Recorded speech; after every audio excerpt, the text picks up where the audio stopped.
Zechariah bungsom leli Jerusalem le namte kidona nga in topa ni nagalak nalak a hom a om hun a hong tung hi Jerusalem do a gal do ding in namting ting kakai khom ding a khopi lakina om dia inte lokin le numeite sualui ana om dingu khopi kim khat sala kai in a om ding a khopi a kipan mi khoswak sunte ko ma sat khyak in a om ke ding uhi hoini chang in topa apai khidia kidolaya ado bang in huai namte ado ding hi hoini chang in a hi a Jerusalem so alam a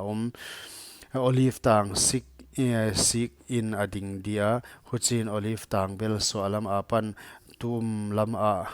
phel ni so in aki phel khap ding hi huchi in phaijang thupi mama ahong om ta ding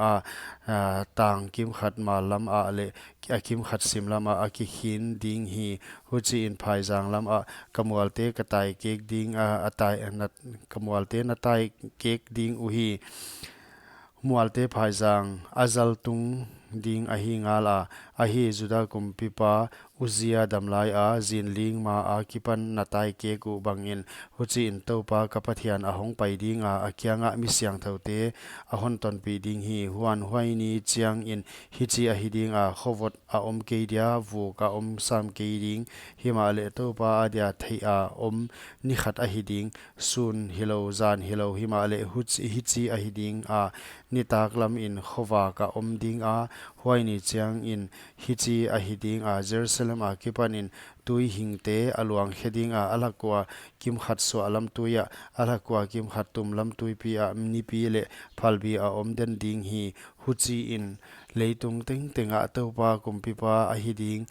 huaini chiang in topa khat amin khat a hiding hi topa walzol na le vai hom na Jerusalem sim geba a kipan rimon tan gam teng teng phai jang suak ding a Jerusalem bel Benjamin kong pi a kipan kong pi khat na chiang aning a kong pi chiang hananel insang a kipan kumpi pa wain sung na pha a kipan hen tuam ina om ding hi huai a mi te ateng ding wa hamsia a omnon ke dia himale Jerusalem a muang takin ateng ding uhi huan Jerusalem kido pi mi te teng teng topan agot na ding hi pi bel huai a hiding a he wa adin lai un asa u amwad ding a amit hom sung wa hamit u amwad ding akam sung wa alei u amwad ding hi huaini chiangin hichi a hiding a topa a kipan nak pi taka buaina alakwa hong om ding a michi a inveng te khut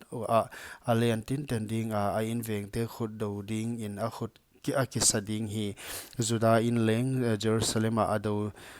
ado dia khokim khovel a namting ting hausak na dangka eng dangka puansil atam ala khom ding hi hujibang in hiai god na hi pi gam sa ting ting le sakol neu songong saw le sabil tung puanin te a hiai god na om ding hi huan hichi a hiding a Jerusalem do ding a hongkwan namting ting laka nut siata om michi akum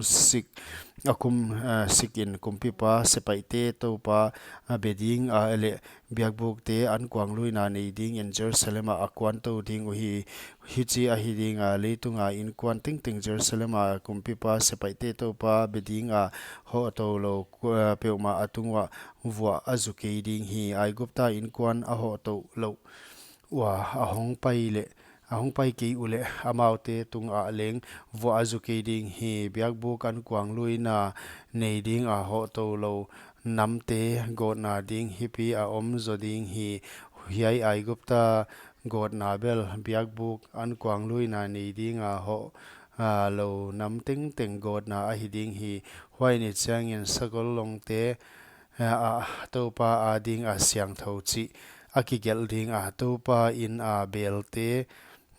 mai tam ma a nobem te bang a hiding uhi a hi Jerusalem le Juda a bel ting ting sepai te to pa a ding in siang tho a hiding u